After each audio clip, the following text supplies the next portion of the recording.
सो जब भी कोई न्यू आईफोन लॉन्च होता है, लोगों के मन में काफी बड़ा डाउट होता है दैट लेटेस्ट आईफोन को परचेज करना चाहिए या फिर पैसे सेव करके पुराने जनरेशन का आईफोन बाय करना चाहिए। एंड ये कंफ्यूजन अराइज होता है प्राइसिंग की वजह से। आज की डेट में iPhone 14 Pro Max and iPhone 13 Pro max की प्राइसिंग में लगभग 40 से लेके 50,000 रुपए का डिफरेंस है।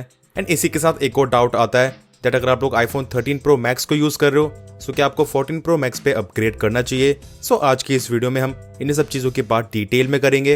एंड गाइस एक और चीज बता देना चाहता हूँ दैट यहाँ पे मैं जो भी बातें करने वाला हूँ वो सब होंगी एकदम ही प्रैक्टिकल बेसिस पे। यहाँ पे कोई ज्यादा हम स्पेक्स की बातें नहीं करने वाले हैं क्योंकि ऑलरेडी आपको वो सभी चीजें पता है एंड आप उनको इजिली कहीं से भी रीड आउट कर सकते हो। So make sure to watch this video till end. And इसी के साथ कुछ ऐसी अननोन चीजें भी हैं जो कि आपके साथ शेयर करने वाला हूँ। So hey guys, I am Ankit, you are watching Gadgets Life, let's begin.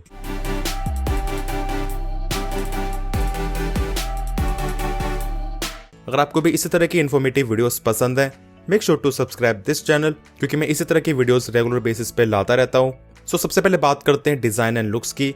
मेरे पास ये दोनों फोन्स गोल्ड कलर में है। अब ऐसा आपको देखने से पता लग ही रहा होगा दैट दोनों फोन्स के लुक में कोई ज्यादा डिफरेंस है ही नहीं। एंड आपको जो बैक से डिजाइन मिलता है एग्जैक्टली सेम मिलता है। एंड इनकेस अगर आप दोनों फोन्स को साइड बाय साइड कंपेयर नहीं करते हो एंड अगर कोई सिमिलर कलर परचेज करते हो लाइक गोल्ड या फिर सिल्वर, सो उस केस में आइडेंटिफाई करना बहुत ज्यादा मुश्किल है। And definitely latest iPhone 14 pro series को स्टैंड आउट करता है इसका deep purple colour, but still यहाँ पे डिजाइन में कुछ चेंजेस करे गए हैं। सबसे पहली चीज 14 प्रो मैक्स का कैमरा मॉड्यूल स्लाइटली बिगर है एंड इसी के साथ इनकी हाइट भी ज्यादा है। सो इसी की वजह से ओवरऑल कैमरा बम्प भी ज्यादा है। एंड इसी के साथ आपको मिलता है बड़ा change in front notch versus Dynamic Island. वही बात करते हैं बिल्ड क्वालिटी एंड फीचर्स की। So in terms of build quality यहाँ पे चीजें एग्जैक्टली सेम है। फ्रंट में मिलती है सिरेमिक शील्ड, बैक में मिलता है custom glass with matte finish, side में मिलता है स्टेनलेस स्टील का फ्रेम, बट स्टिल यहाँ पे कुछ स्लाइट चेंजेस करे गए हैं। फॉर एग्जांपल दोनों फोन्स की जो हाइट है एग्जैक्टली सेम है बट जो फोन की ओवरऑल विड्थ है मतलब की चौड़ाई है 14 प्रो मैक्स की स्लाइटली कम है।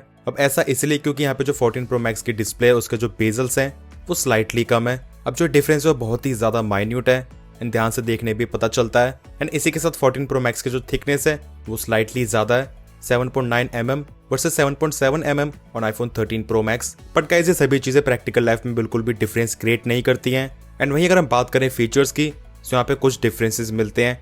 For example iPhone 14 Pro Max में मिलता है Bluetooth 5.3 versus 5.0 on iPhone 13 Pro Max. And इसी के साथ कुछ और एक्स्ट्रा फीचर्स मिलते हैं like always on display, crash detection, SOS emergency via satellite. दोनों फोन्स में मिलती है एग्जैक्टली सेम IP68 की rating and exactly same watts की वायरलेस चार्जिंग। सो फाइनली बात करते हैं डिस्प्ले की, जिसमें मुझे एक मेजर चेंज लगा एक पर्टिकुलर एरिया में। सो यहाँ पे जो डिस्प्ले का साइज है एग्जैक्टली सेम है 6.7 इंचेस, पर जैसा आपको मैंने बताया आईफोन 14 प्रो मैक्स में आपको मिलते हैं slightly less bezels. 14 Pro max की डिस्प्ले में आपको जो एक्स्ट्रा चीजें मिलती हैं उसकी वजह से काफी डिफरेंस आता है। सबसे पहली चीज, इसका डिस्प्ले जा सकता है 1 हर्ट्ज से लेके 120 हर्ट्ज, वहीं 13 प्रो मैक्स का डिस्प्ले जा सकता है 10 हर्ट्ज से 120 हर्ट्ज। सो जिसकी वजह से 14 प्रो मैक्स में मिलता है always on display. So initially ये इतना ज्यादा अपीलिंग नहीं था बट iOS 16.2 के अपडेट के बाद आपको यहाँ पे कुछ एडिशनल फीचर्स मिल जाते हैं एंड आई थिंक यहाँ पे एप्पल ने फीडबैक के बाद ऐड कर दिए हैं। सो पहले केवल वॉलपेपर डिम होता था बट आप यहाँ पे फाइनली वॉलपेपर को हटा सकते हो एंड आपको केवल टाइम एंड नोटिफिकेशन शो होंगी, जो कि आई थिंक काफी ज्यादा अच्छा है। बट पर्सनली मैं ऑलवेज ऑन डिस्प्ले को यूज नहीं करता हूँ एंड इसका सबसे बड़ा रीजन है बैटरी बैकअप, जो कि मैं आगे शेयर करूंगा। बट इन सब चीजों के अलावा एक चीज मुझे बहुत ही ज्यादा अच्छी लगी है, वो है ब्राइटनेस। दोनों फोन्स में टिपिकल ब्राइटनेस मिलती है 1000 निट्स की। दैट मीन्स इंडोर्स में दोनों फोन्स की मैक्सिमम ब्राइटनेस रहेगी 1000 निट्स। एंड इसी के साथ अगर आप दोनों फोन्स में ऑटो ब्राइटनेस के फीचर को ऑफ करते हो एंड ब्राइटनेस को मैक्स आउट करते हो तो उस केस में भी दोनों फोन्स की ब्राइटनेस रहेगी 1000 nits. But specially harsh lighting में या फिर आउटडोर्स में 14 प्रो मैक्स जा सकता है 2000 निट्स तक। इन स्पेशली इस फीचर को यूज करने के लिए आपको यहाँ पे ऑटो ब्राइटनेस को ऑन रखना पड़ेगा। सो ये फोन अपने आप ही एडजस्ट करता है। एंड गाइस ट्रस्ट में यहाँ पे जो डिफरेंस है वो बहुत ही ज्यादा है।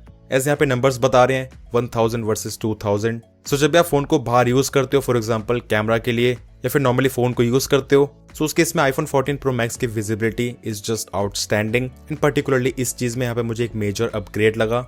एंड इसी के साथ मैंने एक और चीज नोटिस करी दैट इतनी ज्यादा ब्राइटनेस प्रोड्यूस करने के बाद भी 14 प्रो मैक्स बिल्कुल भी हीट नहीं होता है। एंड फॉर एग्जांपल अगर हम दोनों फोन्स में कैमरा यूज कर रहे हैं फुल ब्राइटनेस पे, उसके बाद भी दोनों फोन्स इक्वली वार्म होते हैं फिर हीट होते हैं। सो डेफिनेटली एप्पल ने इस चीज का जो मैनेजमेंट है काफी अच्छी तरीके से करा है। एंड इसी के साथ इन HDR कंटेंट 13 प्रो मैक्स में मिलती है 1200 निट्स की ब्राइटनेस, वहीं 14 प्रो मैक्स में 1600 निट्स की। एंड डेफिनेटली यहाँ पे भी डिफरेंस दिखता है। But guys remember, auto brightness के फीचर को ऑन करने के बाद ये सभी चीज़ें एक्सट्रीम लाइटिंग कंडीशन में ही इवोक होती हैं, एज डेफिनेटली ये सभी चीज़ें ज़्यादा बैटरी भी कंज्यूम करती हैं। इसी के साथ दोनों फोन्स में आपको मिलता है 120 हर्ट्ज का प्रोमोशन डिस्प्ले, सो यहाँ पे कोई भी डिफरेंस नहीं है। एग्जैक्टली सेम स्मूथनेस मिलती है, टच रिस्पॉन्स मिलता है, एंड वहीं इसी के साथ आपको मिलते हैं एग्जैक्टली सेम कलर्स। एंड वहीं इसी के साथ डिस्प्ले में आपको एक और मेजर डिफरेंस मिलता है, that is notch versus Dynamic island. So specially लोग डायनामिक आइलैंड को लेकर काफी ज्यादा एक्साइटेड हैं। सो यहाँ पे अगर मैं बात करता हूँ अपने एक्सपीरियंस से, सो डेफिनेटली ये देखने में थोड़ा सा ज्यादा मॉडर्न लगता है एंड ओवरऑल डिस्प्ले में नॉच से कम एरिया लेता है, पर जो उसकी एक्चुअल पोजीशन है वो नॉच के कंपैरिजन में थोड़ी सी और नीचे है, जिसकी वजह से वीडियो देखते टाइम ये वीडियो का थोड़ा सा एरिया क्रॉप कर देता है। अब आई थिंक इस चीज से कोई मेजर इशू नहीं है, बट स्टिल आपको ये फेस करना ही पड़ेगा। बट इन केस अगर हम वीडियो को देखते हैं फुल स्क्रीन पे, सो उस केस में 14 Pro Max looks better. But वहीं अगर हम बात करते हैं यूजिबिलिटी की, सो यहाँ पे डेफिनेटली एप्पल ने काफी इंटरेक्टिव चीजें करी हैं। आपको यहाँ पे डिफरेंट एनिमेशंस मिलती हैं। फॉर एग्जांपल जब भी आप अपने फोन को अनलॉक करते हो, सो आपको यहाँ पे एक एनिमेशन मिलती है। इसी के साथ काफी सारे और एरियाज में काफी इंटरेक्टिव लगता है। फॉर एग्जाम्पल एयर ड्रॉप करने के टाइम पे आपको यहाँ पे प्रोग्रेस शो करेगा। इसी के साथ वॉइस रिकॉर्डिंग करने के टाइम पे या फिर टाइमर एंड म्यूजिक प्ले करने के टाइम पे, कॉलिंग करने के टाइम पे भी आपको यहाँ पे काफी अच्छी एनिमेशंस मिलती हैं। एंड इसी के साथ आप लोग डायनामिक आइलैंड से डिफरेंट तरीके से इंटरेक्ट कर सकते हो, लाइक डिफरेंट टास्क पे स्विच कर सकते हो। एंड स्पेशली अगर आप चाहते हो किसी पर्टिकुलर एप्लीकेशन में ये शो ना हो, ऐसे डिस्प्ले का काफी एरिया भी लेता है, सो सिंपली स्वाइप करके आप इसको हटा भी सकते हो। So in a nutshell I think Apple ने काफी अच्छा इंप्लीमेंटेशन करा है। एंड अगर आपको प्रैक्टिकल बेसिस पे बताऊं, जब मैंने आईफोन 13 Pro Max से 14 Pro Max पे स्विच करा, सो फर्स्ट इंप्रेशन में मुझे फील हुआ दैट ये सभी चीजें नेसेसिटी नहीं है and kind of add on है। बट जैसे जैसे आप इन सभी चीजों को यूज करते हो, यूज टू होते जाते हो, सो डेफिनेटली नॉच वाले आईफोन में आप इन सब चीजों को मिस आउट करोगे एंड आपको लगेगा यस काफी एक अच्छा एड ऑन है। नेक्स्ट हम बात करते हैं ईयरपीस, स्पीकर्स एंड हैप्टिक्स की। So in terms of haptics कोई भी डिफरेंस नहीं है, एग्जैक्टली सेम है। वही अगर हम बात करते हैं स्पीकर्स की, सो यहाँ पे कुछ डिफरेंसेस हैं। 14 Pro Max के स्पीकर्स स्लाइटली लाउड हैं, पर डिफरेंस बहुत ही ज्यादा कम है। एंड इसी के साथ एक और डिफरेंस आपको मिलता है, 13 Pro Max के स्पीकर्स में जो ट्रेबल्स हैं वो थोड़े से हायर साइड पे हैं, वहीं 14 Pro Max में इस चीज को बैलेंस आउट करा गया है। एंड जो मिड टोन्स हैं वो स्लाइटली ज्यादा प्रोमिनेंट हैं। बट इन अ नटशेल आपको यहाँ पे कोई मेजर डिफरेंस नहीं मिलेगा। दोनों फोन्स के स्पीकर्स काफी ज्यादा अच्छे हैं एंड अगेन ये काफी एक प्लस पॉइंट बन जाता है 13 Pro Max के लिए, क्योंकि जितना डिफरेंस 12 Pro Max से 13 Pro Max में था, उतना 13 Pro Max से 14 Pro Max में डेफिनेटली नहीं है। नेक्स्ट हम बात करते हैं परफॉर्मेंस की। 13 Pro Max में मिलती है A15 Bionic chip, 6GB RAM, वहीं 14 Pro Max में A16 Bionic chip, again 6GB RAM. अब यहाँ पे इंटरनल्स में डिफरेंसेस करे गए हैं। For example A16 Bionic chip में CPU की फ्रीक्वेंसी ज्यादा है, सो आपको single core and multi core में ज्यादा बेटर परफॉर्मेंस मिलती है। इसी के साथ आपको मिलती है बेटर GPU परफॉर्मेंस एंड जो एक्चुअल मेमोरी है, मतलब कि रैम, उसकी स्पीड भी ज्यादा है। बट गाइस अगर आपको फ्रैंकली बताऊं, सो रियल वर्ल्ड में मुझे यहाँ पे कोई भी ज्यादा डिफरेंस नहीं दिखा है। And even in terms of speed यहाँ पे कोई ज्यादा डिफरेंस फील नहीं होता है। एंड इवन जब मैंने 14 Pro Max को iOS 16.0.3 पे यूज करा था, ये बिल्कुल भी ऑप्टिमाइज नहीं था एंड फोन में ओवरऑल काफी लैग्स एंड जिटर्स फील हो रहे थे। पर जैसे मैंने इसको लेटेस्ट iOS पे अपडेट करा, इसकी परफॉर्मेंस काफी ज्यादा बेटर है। सो यहाँ पे अगर हम बात करें normal day to day task की या फिर इवन हैवी यूजेज की एंड इसी के साथ रैम मैनेजमेंट की, सो आपको कोई भी डिफरेंस फील नहीं होने वाले हैं। एंड इवन अगर हम बात करते हैं गेमिंग की, सो यहाँ पे भी आपको कोई डिफरेंसेस नहीं दिखेंगे। But definitely A16 Bionic chip future के लिए बेटर है, सो आपको आगे जाके एडवांटेज मिलेगा इन टर्म्स ऑफ सॉफ्टवेयर अपडेट या फिर गेमिंग। वही अगर हम बात करें हीटिंग की, सो यहाँ पे मुझे दोनों फोन्स काफी सिमिलर लगे हैं, मतलब कि एक्सटेंसिव या फिर हैवी यूजेज में दोनों फोन्स इक्वली वार्म हो जाते हैं। एंड वही अगर हम बात करें सॉफ्टवेयर एक्सपीरियंस की, so as iPhone 13 Pro Max को एक साल से भी ज्यादा हो चुका है, 13 Pro Max ज्यादा ऑप्टिमाइज्ड है, क्योंकि लेटेस्ट iOS अपडेट के बाद भी मुझे 14 Pro Max में कुछ बग्स देखने को मिल जाते हैं। पहले के कंपैरिजन में डेफिनेटली काफी कम हुए हैं, बट स्टिल कुछ अनयूजुअल चीजें होती हैं, जस्ट लाइक कैमरा यूज करते हुए एप्लीकेशन का अपने आप ही क्रैश हो जाना। सो स्टिल अभी भी ऐसी कुछ छोटी छोटी चीजें हैं जो कि आपको ओकेजनली देखने को मिलती हैं, पर 13 Pro Max में ऐसा बिल्कुल भी नहीं है। जैसे जैसे सॉफ्टवेयर की अपडेट्स आती जाएंगी, 14 Pro Max और भी ज्यादा ऑप्टिमाइज होता जाएगा। स्टिल पहले के कंपैरिजन में काफी बेटर है। सो उसके बाद हम फाइनली बात करते हैं कैमरास की। सो एप्पल ने लॉन्च इवेंट में काफी सारी इंप्रूवमेंट्स बताई थी, सो उन सभी चीजों की बात हम नहीं करने वाले हैं। यहाँ पे हम बात करेंगे प्रैक्टिकल लाइफ की, मुझे क्या डिफरेंसेस लगे हैं। सो स्टार्ट करते हैं प्राइमरी लेंस से। सो फाइनली अब आपको मिलता है 48 मेगापिक्सल्स का प्राइमरी लेंस, बट नॉर्मली ये भी 12 मेगापिक्सल्स के फोटोज को कैप्चर करता है पिक्सल बिंडिंग को यूज करके। सो स्पेशली अगर हम बात करते हैं डे टाइम की, मतलब कि जहाँ पे ज्यादा लाइट अवेलेबल है, सो वहाँ पे आपको कोई मेजर डिफरेंसेस नहीं दिखेंगे।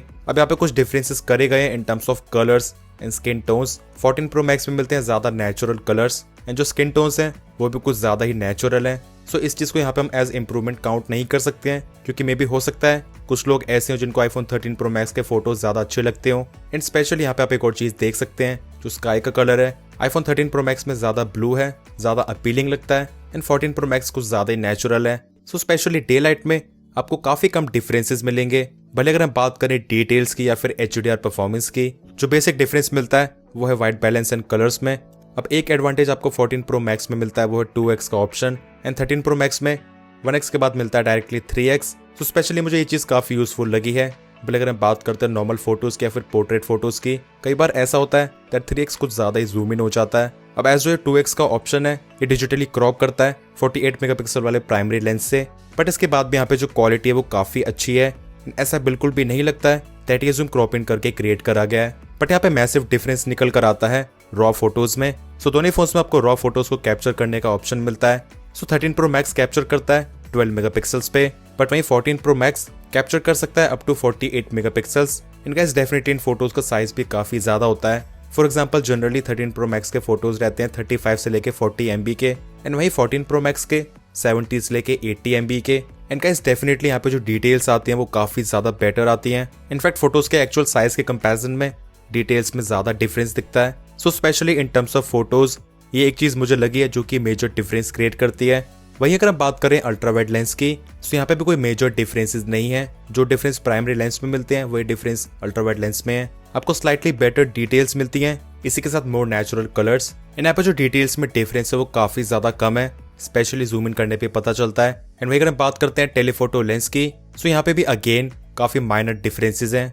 बट जैसे हम चलते हैं इंडोर्स में या फिर आर्टिफिशियल लाइटिंग में, वहाँ पे आपको डिफरेंसेस क्लियरली दिखेंगे। 14 Pro Max के फोटोज में मिलती हैं ज्यादा डिटेल्स एंड शार्पनेस। भले अगर हम बात करते हैं प्राइमरी लेंस की, अल्ट्रा वाइड लेंस की या फिर टेलीफोटो लेंस की, इन स्पेशली इन पोर्ट्रेट फोटोज आपको डिफरेंस मिलेगा।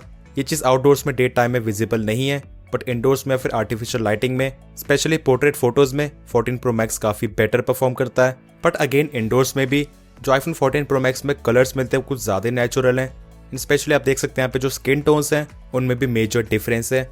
इसकी वजह से यहाँ पे मुझे iPhone 13 Pro Max के फोटोज ज्यादा अपीलिंग लगते हैं। एंड डेफिनेटली आप इनको डायरेक्टली सोशल मीडिया पे भी अपलोड कर सकते हो। सो ये चीज जाती है आपकी पर्सनल चॉइस पे, एकदम ही नेचुरल कलर्स या फिर स्लाइटली बूस्टेड कलर्स इन ब्राइट स्किन टोन। वहीं अगर हम बात करें सेल्फी कैमरा की, सो यहाँ पे भी कुछ डिफरेंसेस मिलते हैं in terms of skin tones, overall colours.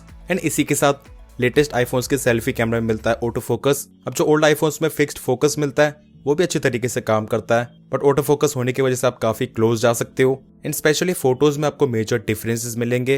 14 Pro Max का सेल्फी कैमरा कुछ ज्यादा ही डिटेल शो करता है एंड स्किन टोन्स भी थोड़ी सी ज्यादा नेचुरल हैं।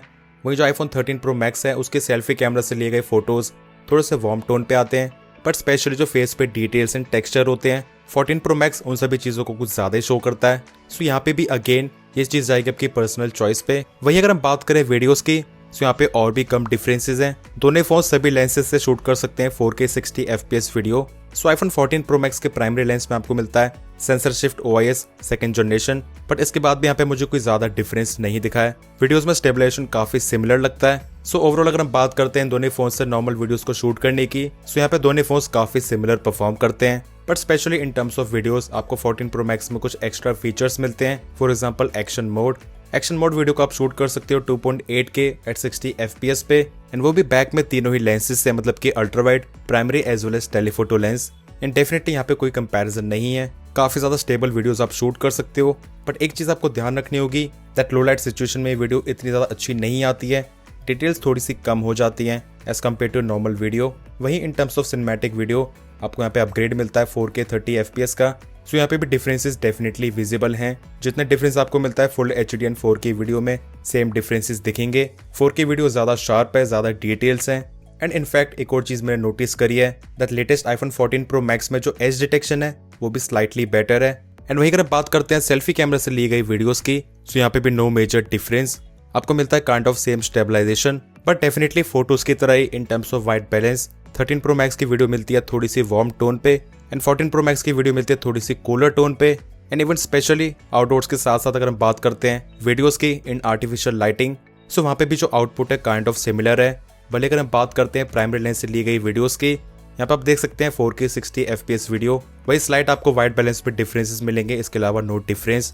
एंड वहीं अगर हम बात करते हैं अल्ट्रा वाइड लेंस की वीडियोस की, तो यहाँ पे भी चीज़ें काफ़ी सिमिलर हैं, बट स्टिल इन सभी चीज़ों के अलावा भी आपको कुछ डिफरेंसेस मिलते हैं। For example iPhone 14 Pro Max का जो प्राइमरी लेंस है उसका फील्ड ऑफ व्यू ज़्यादा है, मतलब कि ये ज़्यादा एरिया कैप्चर करता है as compare to 13 Pro Max। So ये एक प्लस पॉइंट है।